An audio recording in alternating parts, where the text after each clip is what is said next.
Energy Swaraj, ये क्या है? पूरी दुनिया एनर्जी का खेल है ना, हमारे शास्त्रों में भी लिखा है जी, the whole world is a play of energy. और अनफॉर्चुनेटली हम गलत खेल खेल रहे हैं एनर्जी का।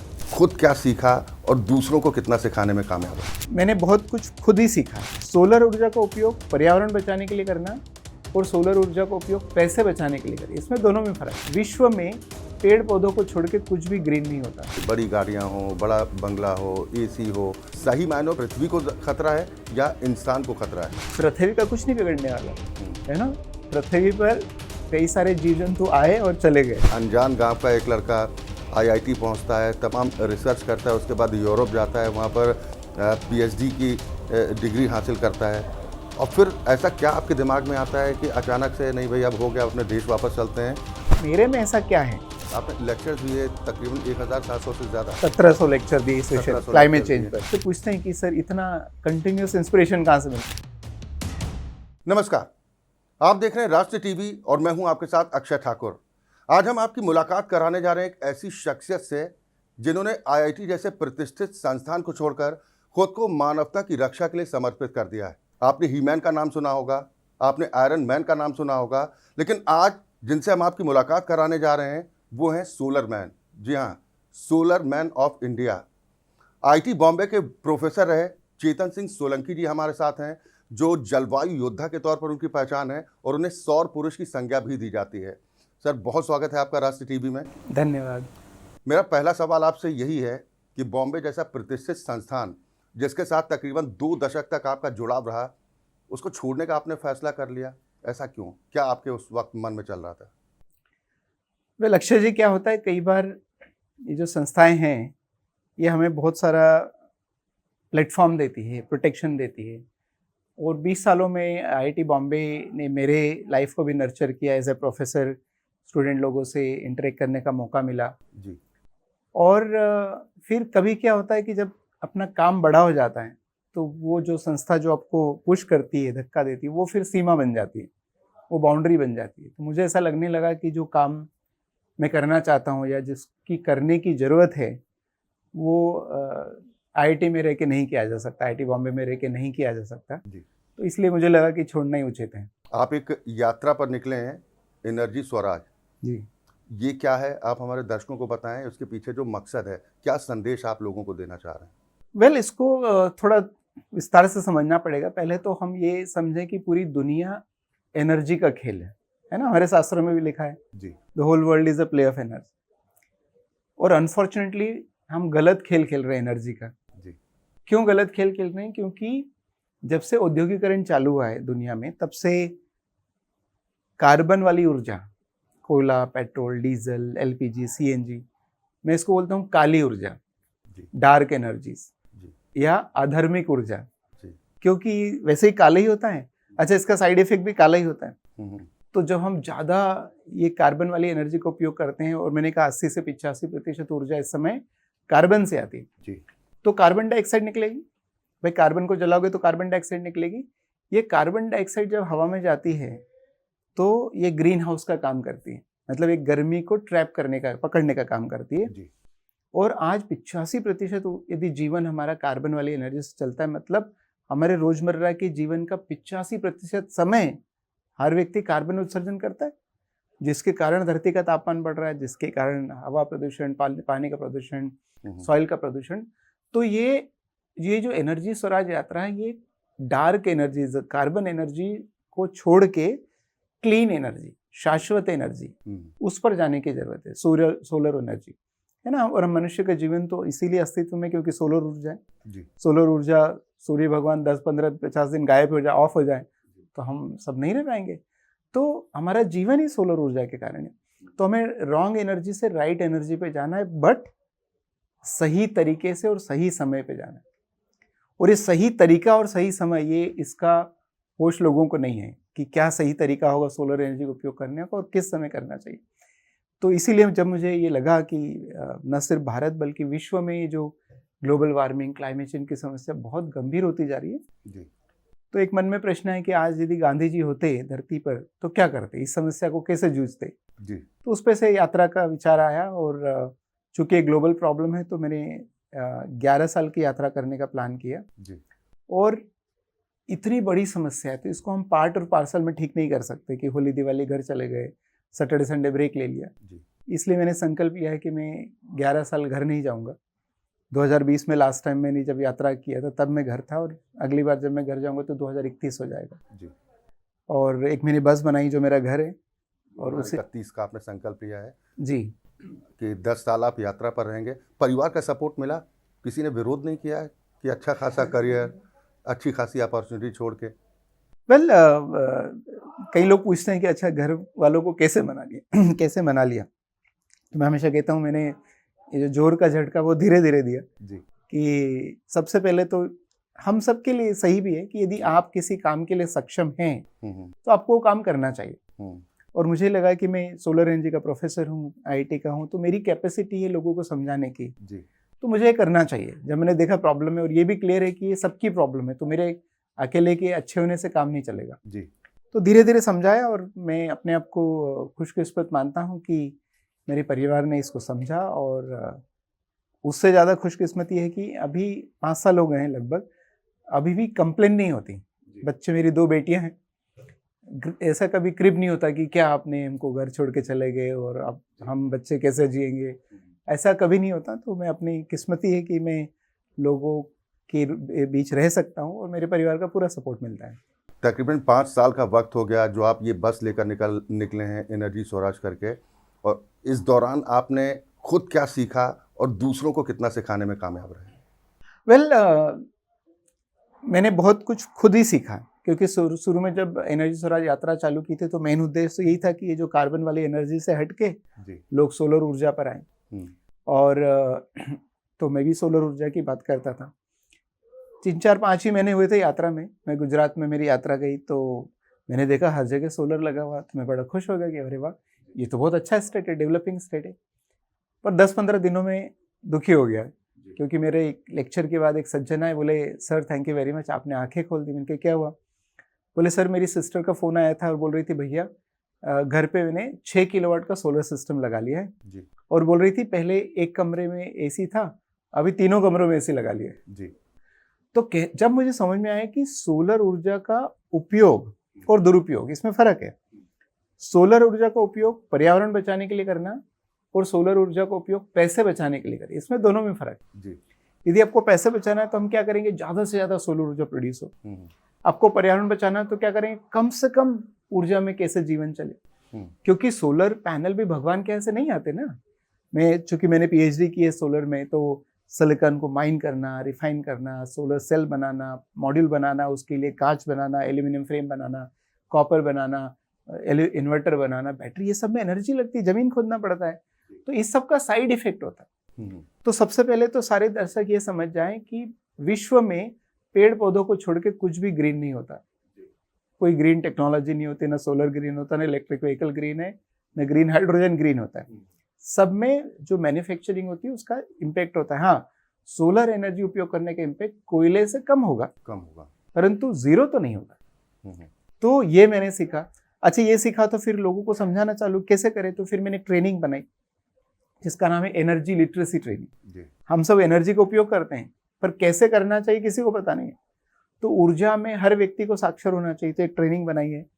फिर हमने ट्रेनिंग का असर होता है कि नहीं होता है, लोग बिजली बचाते कि नहीं बचाते, उसके लिए हमने कई सारे प्रोग्राम किए। हमारा जो लास्ट प्रोग्राम था इंदौर, जो हम सब जानते हैं इंदौर इंडिया का नंबर 1 सिटी क्लीनलीनेस में।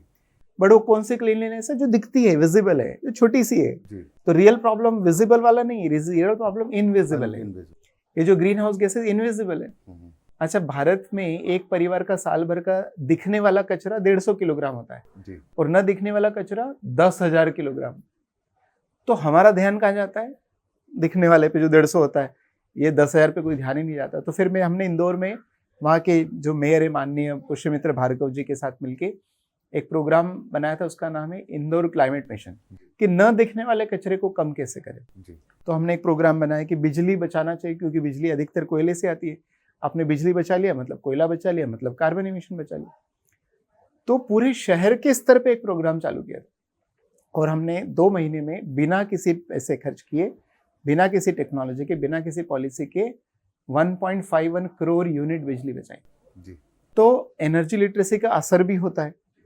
अच्छा, ये सब करते करते ये समझ कि एनर्जी बिजली सिर्फ पूरे प्रॉब्लम का 20% हिस्सा है, जी। क्योंकि ट्रेवल करने से भी कार्बन एमिशन होगा, खाना बनाने से भी होगा, मैन्युफैक्चरिंग से भी, उसको कैसे टैकल करेंगे।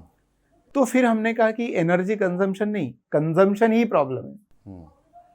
तो फिर मैंने एक नया ट्रेनिंग बनाया, कंजम्पशन लिटरेसी, कि अच्छा जब पेपर नैपकिन का उपयोग करते हैं तो पर्यावरण पे क्या होता है, ये तो हमने सोचा नहीं। अच्छा, व्हाट्सएप मैसेज भेजते हैं तो पर्यावरण पे क्या होता है, ये भी नहीं सोचा। तो वो लिटरेसी ट्रेनिंग बनाया। तो ये करते करते करते अंत में एक ऐसा सत्य समझ में आया कि वो समझाने से न सिर्फ अमेरिकन या अफ्रीकन या जापानीज या जर्मन, इंडियन, रूरल, अर्बन, छोटा बड़ा सबको समझ में आएगा। हमें क्या करना है, एक छोटे से सत्य का पालन करना है। और वो सत्य ये है कि साइंस और टेक्नोलॉजी और इकोनॉमी बढ़ सकता है, परंतु धरती का साइज नहीं बढ़ सकता, मिनरल्स नहीं बढ़ सकते, मिट्टी नहीं बढ़ सकती जी। और हम सब कुछ लेते धरती से। तो जब धरती का साइज नहीं बढ़ सकता, मिनरल्स नहीं बढ़ सकते, मिट्टी नहीं बढ़ सकती, तो सभी दर्शकों से पूछना चाहूंगा, तो आपकी अलमारी में कपड़े कैसे बढ़ रहे हैं और गाड़ी का साइज कैसे बढ़ रहा है और बिल्डिंग की संख्या कैसे बढ़ रही है। तो सीमित धरती पर जरूरतें सीमित होना चाहिए। इतना ही यदि हम सब समझ जाएं तो मेरे ख्याल से ये सारी जो समस्या है, air pollution, water pollution, soil pollution, global warming, climate change, depression, stress, violence, ये सारी समस्या को हम हल कर पाएंगे। एक जो आपने बात कही है कि लोग अपनी लिमिटेशंस को समझें, अपनी ज़रूरतों को समझें, लेकिन आज का जो दौर है, अब शहरी इलाकों को तो छोड़िए, ग्रामीण इलाकों में भी कंक्रीट के जंगल लगातार तैयार होते जा रहे हैं और लाइफस्टाइल का हिस्सा बन गया है लोगों की। बड़ी गाड़ियां हो, बड़ा बंगला हो, एसी हो, ये तमाम चीज़ें होती हैं। क्या आपको लगता है कि इन चीज़ों से वापस जाकर फिर वापस आना, क्या आपको लग रहा है कि मुमकिन है? वेल, ये सवाल मुमकिन या नामुमकिन का है नहीं जी। सवाल सीधा है। आपको यदि आपके घर में रहना है तो आप क्या करते हो, घर को साफ सुथरा रखोगे, गंदा नहीं करोगे, जी। है ना। ज्यादा गर्मी लग रही हो तो कुछ ठंडा करने का प्रयास करोगे, है ना।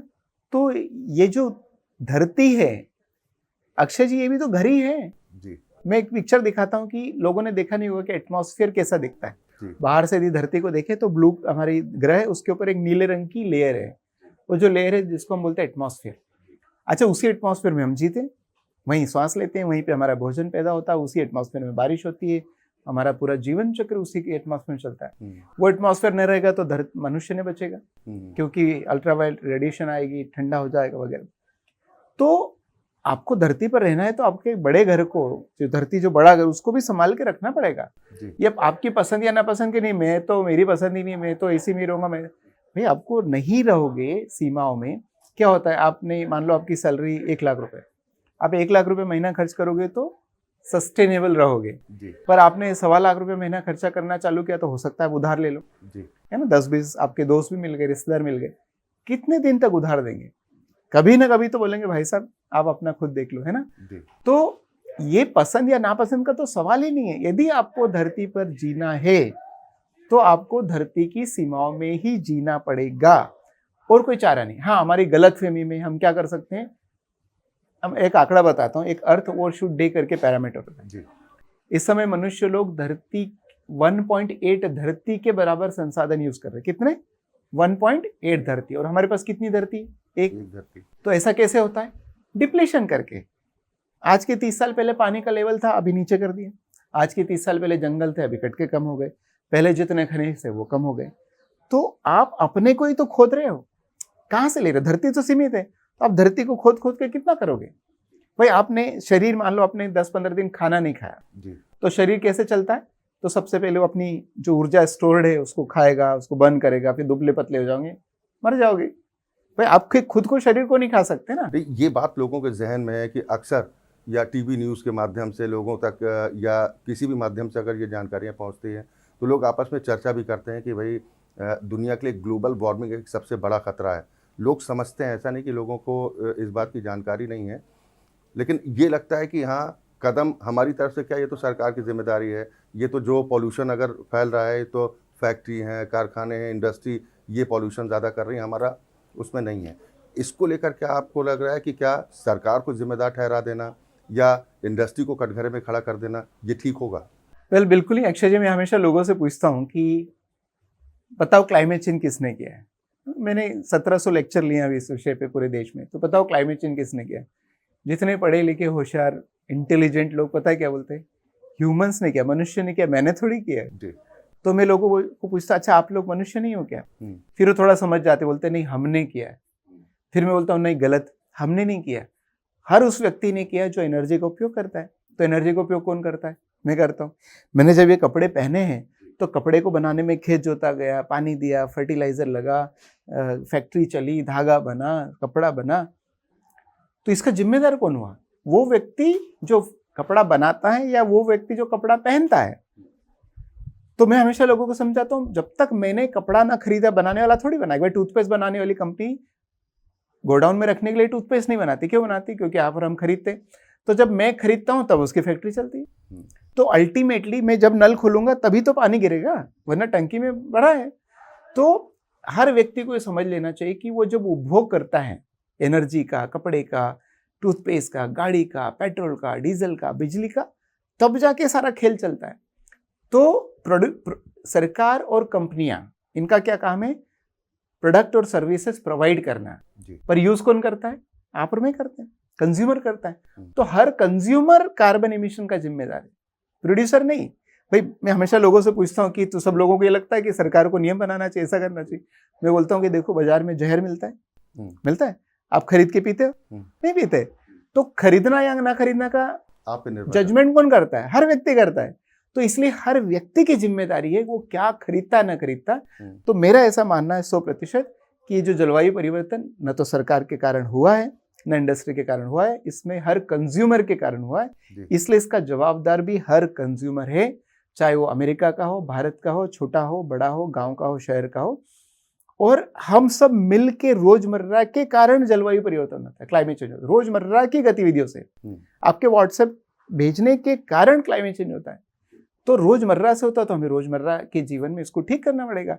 और 8.3 बिलियन लोग इस धरती पर रहते हैं। हर व्यक्ति को इसको ठीक करने में, हर व्यक्ति प्रॉब्लम का हिस्सेदार है, हर व्यक्ति को सॉल्यूशन का हिस्सेदार बनना ही पड़ेगा यदि धरती पर जीना है। तो ये जो हमारी गलतफहमी है कि सरकारें कुछ करेगी, मैं उसको दूर कर देता हूँ। खुद ही करना होगा। मैं उसको पहले तो दूर कर दूं कि ये तो हो भी नहीं सकता, असंभव है ना। विश्व भर में सरकारें कितने साल के लिए चुनाव होकर आती है? 4 साल या 5 साल। प्रेसिडेंशियल रूल हो तो 4 साल, लोकतांत्रिक तो 5 साल। तो सरकारें ऐसा सरकार 6 साल के लिए सोच सकती है? नहीं, उसको हमने टाइम कितना दिया? 5 साल। तो क्लाइमेट चेंज 5 साल वाली समस्या, इसको तो लॉन्ग टर्म सोचना पड़ेगा। अच्छा, दूसरा, सरकार चुनाव जीतती इसलिए क्योंकि हमें क्या दिखाती है? ग्रोथ, प्रगति, ज्यादा अच्छे रोड, ज्यादा से ज्यादा। अच्छा, ज्यादा अच्छा तो करने में एनर्जी लगती, उससे कार्बन इमिशन होता है। तो और तीसरा, यदि सरकार मान लो ठीक भी करेगी, चलो आप कार्बन कम करें, ग्रोथ कम करें। मोदी जी ने बोला भाई और बहनों, इस साल हम 6% की दर से नहीं बढ़ेंगे, जीडीपी 6% नहीं 3% बढ़ाएंगे जी। तो क्या होगा? मोदी जी चुनाव हार जाएंगे, क्योंकि सबको ग्रोथ चाहिए जी, है ना। अच्छा, मोदी जी ने रिस्क भी ले लिया कि चलो ठीक है चुनाव हार जाते, 3% ही कर। किसी भी सरकार के पास कभी भी इतने संसाधन नहीं होंगे, इतना पैसा नहीं होगा। जो मैंने क्लोजली सरकारों के साथ काम किया, तो मैं जानता हूँ कितने बजट की मारामारी होती। तो न समय सरकार के पास है, न लॉन्ग टर्म का ये थिंकिंग है, न ही रिसोर्स होते हैं। और इसीलिए विश्व भर में ये कॉप मीटिंग होती है। आपको इस समय कॉप मीटिंग चल रही है ना ब्राजील में। कितने साल से मीटिंगें होती पता है? ये 30वीं मीटिंग है। मतलब 30 साल से विश्व भर के लीडर, पॉलिटिकल लीडर और इंडस्ट्रियल लीडर मीटिंग करते हैं। क्या? कार्बन उत्सर्जन कम करने इनका इम्पैक्ट कितना हुआ। हाँ, इनका इम्पैक्ट कितना और कम कैसे करेंगे। कितने साल से मीटिंग कर रहे हैं? 30 साल से। आज तक किसी साल में कार्बन उत्सर्जन कम हुआ है? बढ़ते जा रहे हैं।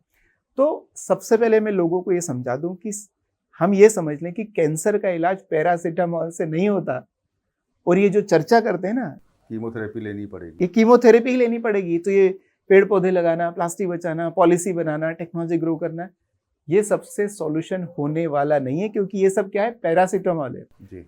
रूट तो अलग ही है। रूट तो ये है कि आपकी, हम ये जरूर चाहेंगे कि आप दर्शकों को ये भी बताएं कि क्या वो तरीका है जिसको लोग अपनाएं, ताकि जो एक खतरा है, क्योंकि आमतौर पर जब हम आपस में बातचीत करते हैं, चिंता भी, जैसे ग्लोबल वार्मिंग का जिक्र किया, या फिर लोग ज़्यादा टेंशन में होते हैं तो ये बात करते हैं कि भाई पृथ्वी को खतरा है।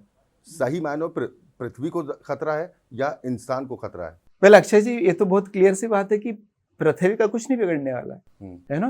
पृथ्वी पर कई सारे जीव जंतु आए और चले गए। जी। तो एक जमाने में धरती पर डायनासोर हुआ करते थे, अब नहीं है। क्यों विलुप्त हो गए? क्योंकि उस समय क्लाइमेट चेंज हुआ था।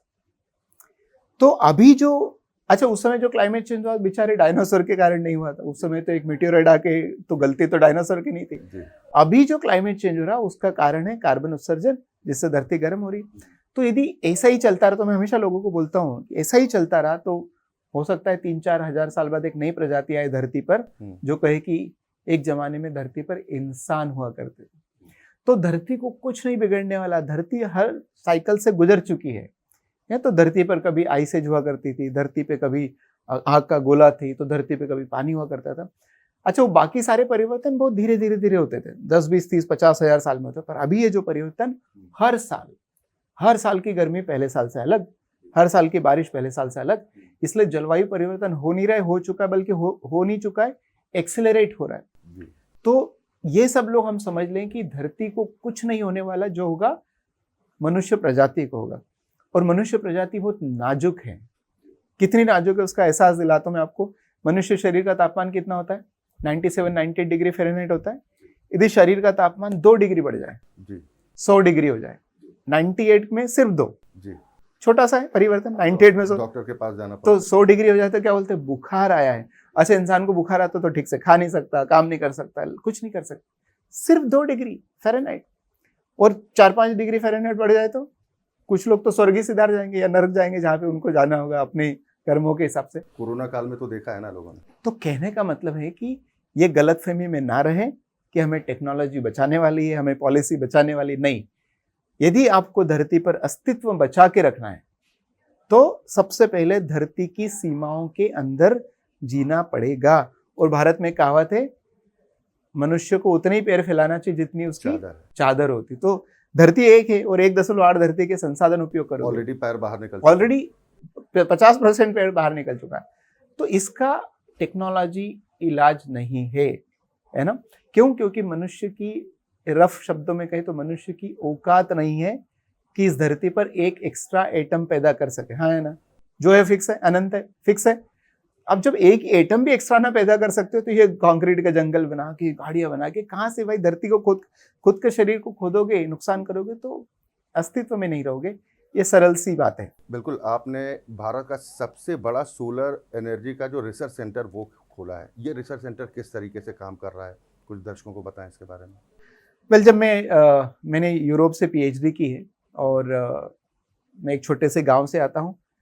वैसे मैंने माइक्रो इलेक्ट्रॉनिक्स में काम किया, मल्टीनेशनल में काम किया, पर मुझे लगा कि मैं तो बढ़ गया, मेरे गांव तो वहीं के वहीं रह गया। मैं ये सवाल भी आपसे करने वाला था कि मध्य प्रदेश के एक छोटे से अनजान गांव का एक लड़का IIT पहुंचता है, तमाम रिसर्च करता है, उसके बाद यूरोप जाता है, वहां पर PhD की डिग्री हासिल करता है, और फिर ऐसा क्या आपके दिमाग में आता है कि अचानक से नहीं भाई अब हो गया, अपने देश वापस चलते हैं, अब लोगों के लिए कुछ करना है, इंसानियत के लिए कुछ करना है। वो प्रेरणा स्रोत आपका कौन था? वेल, प्रेरणा तो ऐसे शुरू में मैं छोटे से गांव से आता हूँ। मैंने कहा जब मैंने 12वीं की पढ़ाई की तो मैं अपने गांव में रिश्तेदारों में सबसे ज़्यादा पढ़ने वाला इंसान बन गया था। स्वाभाविक। और मुझे हमेशा लगता था कि मेरे में ऐसा क्या है। मतलब चूंकि मेरे पिताजी ने मुझे शहर भेज दिया, इंदौर में पढ़ा, मैं पहले गाँव में पढ़ा फिर इंदौर में पढ़ा, तो मुझे लगता था कि हर कोई पढ़ सकता है। मतलब मुझे अपने आप को कभी स्पेशल लगा ही नहीं है। तो सिर्फ इतना है कि मेरे पिताजी ने भेज दिया, दूसरे के पिताजी नहीं भेज पाते हैं, है ना? तो मन में एक भाव रहता था कि कुछ करना चाहिए, यदि मेरे पास वो कैपेसिटी है तो कुछ करना चाहिए। फिर धीरे से मैं इंजीनियरिंग ख़त्म किया, मास्टर डिग्री ख़त्म किया। मास्टर डिग्री के बाद बहुत अच्छी नौकरी लगी मल्टीनेशनल, पर वो मुझे वही भाव आया कि एज ए माइक्रो इलेक्ट्रॉनिक में चिप डिज़ाइन करता था, तो चिप डिज़ाइन करके गाँव का कब भला होगा मुझे पता नहीं। तो फिर चर्चा करके एक ऐसा आया कि ऐसी टेक्नोलॉजी पे काम करना चाहिए जो लोगों के काम आए। तो इसलिए वो जॉब छोड़ के मैं सोलर टेक्नोलॉजी पे PhD करने गया जी। PhD करने यूरोप गया, तो उस समय 99 की बात बता रहा हूँ, तो जब कोई जाता था तो वापस ही नहीं आता था, तो मुझे बड़ा डर लगता था, लिटरली डर लगता था। ऐसा ना हो कि मैं यहाँ सुख सुविधा में अटक जाऊँ। तो मैंने एक संकल्प लिया कि 5 साल में मैं वापस जाऊँगा, और मैंने अपनी तारीख फिक्स की कि कोई तो तारीख फिक्स करना पड़ेगी, 5 साल का बाद डेडलाइन कैसे फिक्स करें। तो मैंने अपनी बर्थ डेट फिक्स की, मेरी 21 मई को बर्थडे आता है और लगभग 5 साल PhD में लगते हैं। और मैं रोज दिन गिनता था, मेरी डायरी पे लिखता था कि आज 1142 दिन है, 1141 दिन है, 1140 दिन है। इत्तेफाक से ऐसा हुआ कि मेरी पीएचडी मई 2004 में ख़त्म हुई और 20 मई को मैंने फ़्लाइट पकड़ी और 21 मई को भारत में लैंड हुआ और 21 मई को आईआईटी बॉम्बे का ज्वाइनिंग है मेरा। जी। तो मन में विचार तो था कि ये सब इसके लायक हैं। और फिर आईआईटी बॉम्बे ज्वाइन हुआ तो यहाँ पर किताबें नहीं थी सोलर में, तो हम फॉरेन ऑथर की बुक्स पढ़ाते थे, तो मुझे लगे तो गड़बड़ है। तो फिर मैंने किताब लिखना चालू की। किताब लिखी तो ज़्यादा लोगों तक पहुँचाए कैसे, तो फिर कोर्स बनाना चालू किए, लैबोरेटरी सेटअप करना चालू की। और जब मैं विदेश में था, यूरोप में, तो वहाँ पे जो मेरा सेंटर था उसमें 64 लोग सोलर एनर्जी पे काम करते थे और भारत में देखा कोई एक काम कर रहा है, कोई दो काम कर रहा है, ऐसे यानी ऐसे कैसे कॉम्पीट करेंगे। तो फिर एक मेरा मन था कि एक बड़ा सेंटर खोला जाए, सब मिलके एक साथ काम करें। तो और सीनियर प्रोफेसर लोगों के साथ मिलके हमने फिर एक national centre for photovoltaic research and education बनाया, जो देश का इस समय सबसे बड़ा सेंटर है। उसमें material, solar cell, module, battery, power electronic, सभी तरह की टेक्नोलॉजी पे जो सोलर से संबंधित उस पर रिसर्च होता है। सरकार से कितना सहयोग मिला? वेल, ये सारे कामों में चूंकि मैं आईआईटी का प्रोफेसर और आईआईटी खुद ही एक सेंट्रल गवर्नमेंट इंस्टीट्यूशन है, तो काफ़ी सारा सपोर्ट सरकार से मिला, फंडिंग, रिसर्च की फंडिंग मिली। आईआईटी बॉम्बे अपने आप में एक बहुत अच्छी इंस्टीट्यूशन है, तो आदमी को ग्रोथ करने का मौका मिलता है, यू नो, आप अपने फ्रीडम के साथ काम कर सकते हैं। तो ये सब से करते करते इस लेवल पर आ गया कि वहाँ पे न सिर्फ किताबें लिखी, रिसर्च किया, लेबोरेटरीज बनाई, वीडियोस बनाए, वगैरह वगैरह करते, तो काफ़ी सहयोग मिला है। पर जब मेरी यात्रा चालू, अच्छा सहयोग मिला, पर मैंने ये सब करते करते एक बात सीखी कि सरकार का पैसा यूज़ नहीं करना चाहिए जी। क्योंकि वो बहुत बंदिश होती है, यू नो, आप ये नहीं कर हिसाब सकते, देना पड़ता ऐसा है। होना चाहिए। हिसाब तो देना ही चाहिए, उसमें तो कोई गलत बात नहीं है, परंतु इतना देर लगेगा, इतना कोटेशन होगा, ऐसा होगा, वैसा होगा, और इतनी तेजी से दुनिया बदल रही, प्रॉब्लम इतनी तेजी से बढ़ रही है और आपको सॉल्यूशन भी तेजी से करना पड़ेगा ना, आप अपने मन से सॉल्यूशन तो नहीं कर सकते। जी। तो जब मैंने यात्रा चालू की तो मैंने पहला नियम ये बनाया कि कुछ भी हो जाए सरकार से फंडिंग नहीं लेंगे, सरकार से मदद जरूर लेंगे। जी। तो क्योंकि ये मेरा भी प्रॉब्लम है, आपका भी है, सरकार का भी, सबका है, तो सबको मिलजुल कर काम करना है। तो सरकार के साथ मिलकर काम करेंगे, पर फंडिंग आम जनता से लेना चाहिए, क्योंकि ये सहयोग मिल सबके रहा है प्रॉब्लम। आम जनता से? आम जनता से धीरे धीरे अभी तो जितना हमने मिलना चाहिए उतना तो नहीं मिल रहा है। तो अभी 3 सोर्स होते हैं, एक तो गवर्नमेंट का फंड हो सकता है, एक सीएसआर हो सकता है और एक इंडिविजुअल हो सकता है। सीएसआर फंड में भी बहुत दिक्कत है, उसमें भी इतने सारे नियम कानून है कि जो स्पीड चाहिए करेक्शन के, आपको देख रहे बदलाव कितना तेजी से सरकारी हो रहा है, दफ्तरों वाला हाल जो वो पुराना सब होता ही है। तो अभी हम धीरे धीरे, मैंने मन बनाया कि कुछ भी हो जाए, यदि ये जो मूवमेंट है, जो फाइनाइट अर्थ मूवमेंट जिसके लिए मैं लगा हूँ, कुछ भी हो जाए, कितनी भी तकलीफ हो जाए, ये जनता के द्वारा, जनता की पावर से, जनता के पैसे से चलना चाहिए।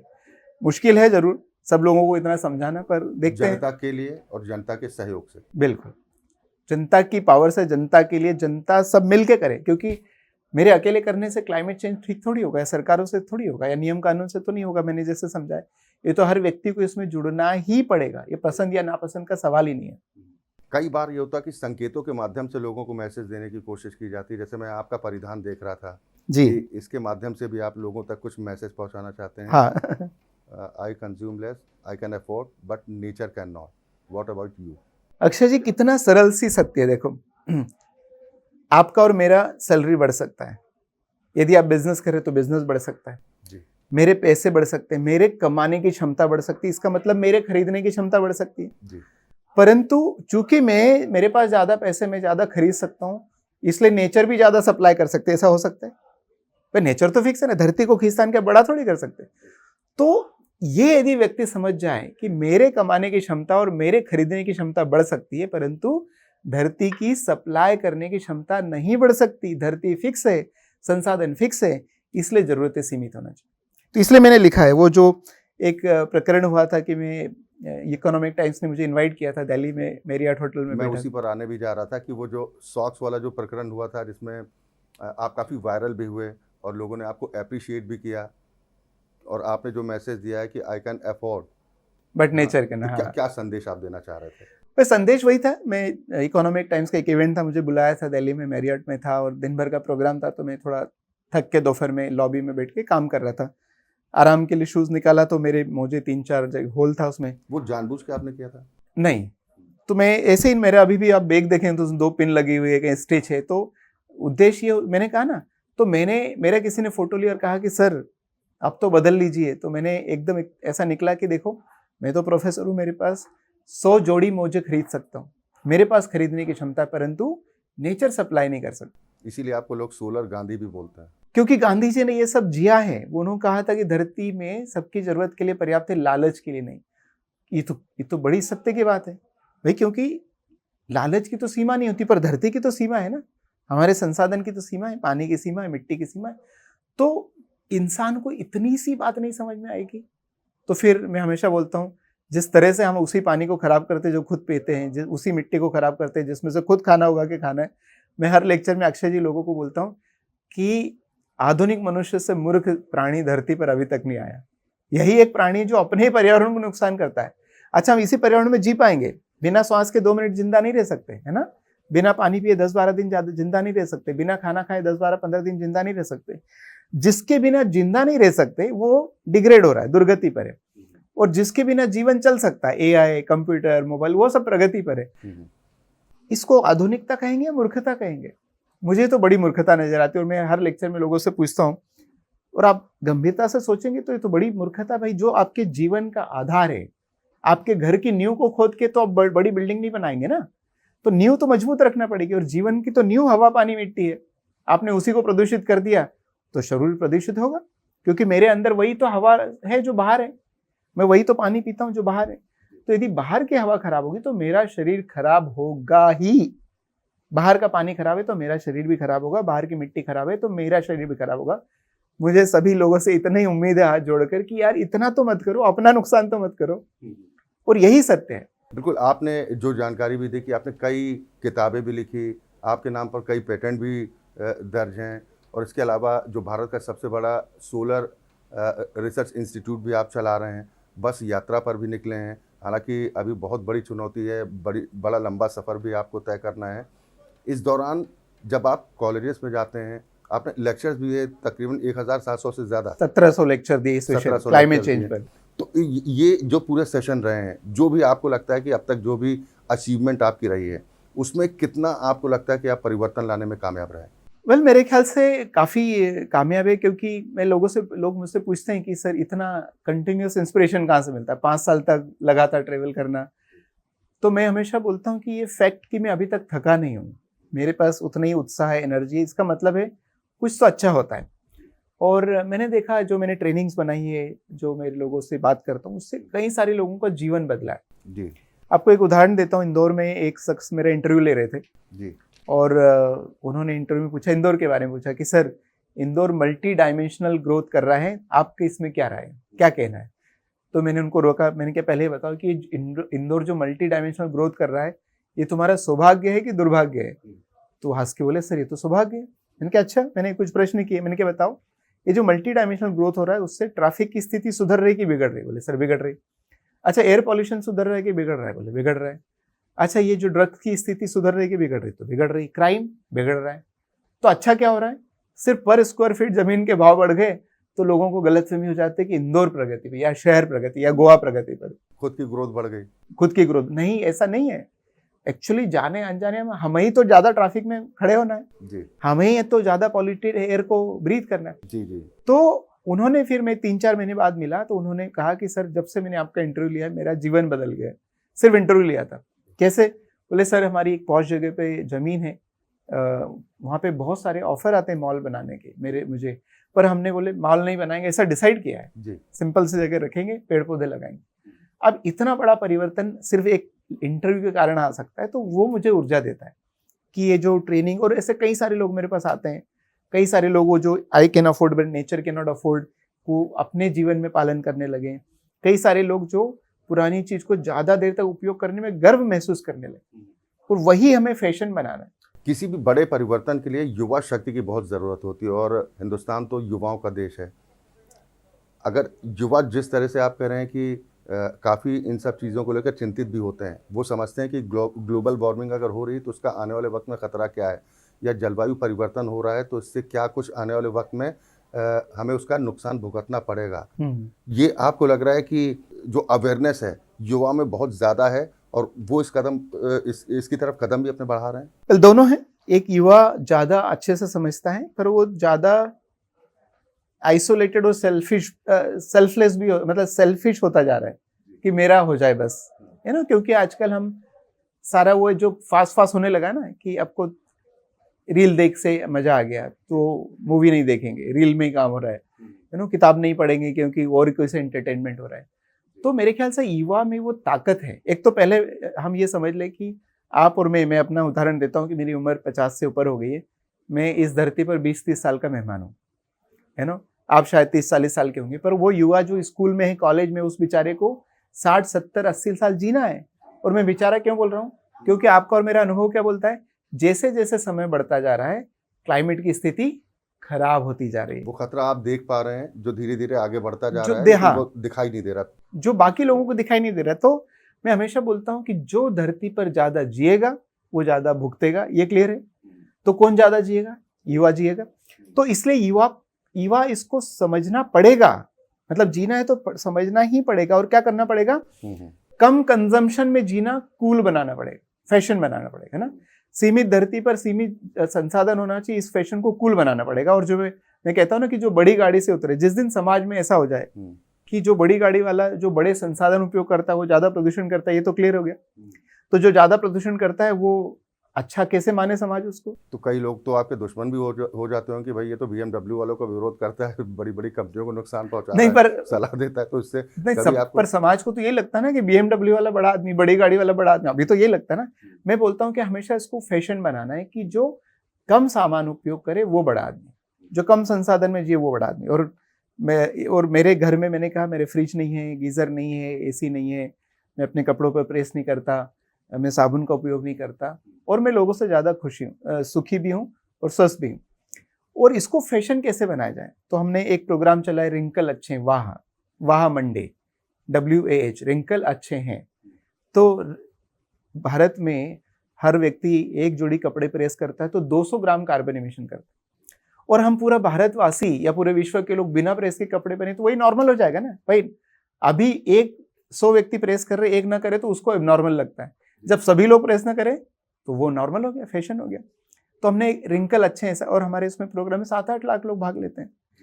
मेरी 2 बेटियां, हमने डिसाइड किया कि बेटियों की जब भी शादी होगी, शादी में उन्हीं लोगों को बुलाया जाएगा जो बिना प्रेस। आपने बोला कि BMW वाले नॉट अलाउड, तो शादी में उन्हीं लोगों को बुलाया जाएगा जो बिना प्रेस के कपड़े पहन के आएंगे, जो सरल सादा जीवन जीते वही लोग आएंगे। क्योंकि मुझे पता है कि जो ज्यादा संसाधन उपयोग करता है उसका जो लग्जरी के मजे तो वो लेता है, पर नुकसान कौन उठाता है? आप और हम और आम आदमी उठाता है। तो जिस दिन हम कम यूज करने को फैशन बना लेंगे, और किसको बनाना पड़ेगा? आप और मुझे उदाहरण देके बनाना पड़ेगा। जिस दिन वो फैशन बनेगा, क्योंकि अक्षय जी समझिए ना, जीवन का उद्देश्य इकट्ठा करना नहीं होता, जीवन का उद्देश्य 3 ही होता है। मतलब गीता में लिखा है कि हर कर्म जो जीवन में करते हैं उसका एक ही उद्देश्य होता है। बिना आइसक्रीम खाए हम जी सकते हैं, पर आइसक्रीम क्यों खाते हैं? अच्छा लगता है। कोई मुझे सुंदर कहे तो अच्छा लगेगा, कोई मेरी सैलरी बढ़ जाए, मुझे अच्छा रिस्पेक्ट मिले, अच्छी पोजीशन में, तो अच्छा लगेगा। तो अल्टीमेट पर्पस क्या है जीवन का? अच्छा लगना, खुश होना, स्वस्थ रहना, सुंदर रहना। तो अल्टीमेट जीवन का उद्देश्य इकट्ठा करना नहीं, बड़ी गाड़ी में घूमना उद्देश्य नहीं होता। बड़ी गाड़ी में घूमते इसलिए क्योंकि अच्छा लगता है। तो जब हम ये समझ जाएंगे कि उद्देश्य मनुष्य का कुछ और होता है, अच्छा लगना, अच्छा जीना, स्वस्थ रहना, वो उद्देश्य है। ये सारे हमारे इंटरमीडिएट संसाधन है। तो जिस दिन ये समझ जाएंगे, खुद उस वाल को, वैल्यू को अप्रिशिएट करेंगे कि जो कम कंज्यूम करता है वो बड़ा व्यक्ति है, उसको हम मॉडल बनाएं, उसको हम समाज में प्रशंसा करें और उसके अनुरूप जिए। एक ऐसा करियर जिसमें नाम था, दाम था, सब कुछ था, जिसके लिए लोग सपने देखते हैं, उसको आपने त्यागने का फैसला कर दिया और आप देश सेवा में, जन सेवा में, या बोले कि इंसानियत की सेवा में आप उतर आए हैं। अफसोस होता है कभी आपको? बिल्कुल नहीं। जब से अच्छा, ये मन में जब रेजिग्नेशन में लिख रहा था तो ये मन में काफ़ी सोचा मैंने। तो प्रश्न तो आता था कि आपने जैसे कहा ना कि जिस पद के लिए सब लोग इच्छा रखते हैं कि यार IIT में पढ़ना चाहिए, IIT का प्रोफेसर, और IIT बॉम्बे का प्रोफेसर होना चाहिए, एक पढ़ना और एक फिर पढ़ाना भी है, तो इच्छा रखते हैं। और तो ये मन में प्रश्न तो आता था कि ऐसा तो नहीं कि मैं गलत कर रहा हूँ, ऐसा तो नहीं, क्योंकि कई लोग ये भी समझाते थे कि आप यहाँ से रह के ज़्यादा अच्छा काम कर पाओगे, क्योंकि ये IIT का एक नाम होता है, पद की एक गरिमा होती है, तो यहाँ से रह के ज़्यादा काम कर पाओगे। पर मेरा मन गवा नहीं देता। मैं हमेशा लगता था कि नहीं, इस समय जो चीज़ की ज़रूरत है वो लोगों तक जाने की, मासेस तक जाने की जरूरत है। और यदि मैं एक कोर्स को पढ़ाने में सीमित हो गया 50 बच्चों को, तो गड़बड़ हो जाएगी। तो जब से मैंने रेजिग्नेशन दिया है, आज तक कभी भी एक सेकंड भी ऐसा नहीं लगा कि ठीक नहीं किया। मतलब मैं और मेरी जो टीम है एनर्जी स्वराज यात्रा की, हम बहुत खुश हैं कि वो निर्णय लिया। कठिन था, परंतु ज़्यादा एनर्जी और ज़्यादा उत्साह के साथ काम कर रहे हैं, क्योंकि हम सब की, मेरी और मेरे बच्चों की और आपके बच्चों की और पूरे समाज की भलाई इसी में है कि हम जितनी चादरें उतनी ही फेर फैलाएं।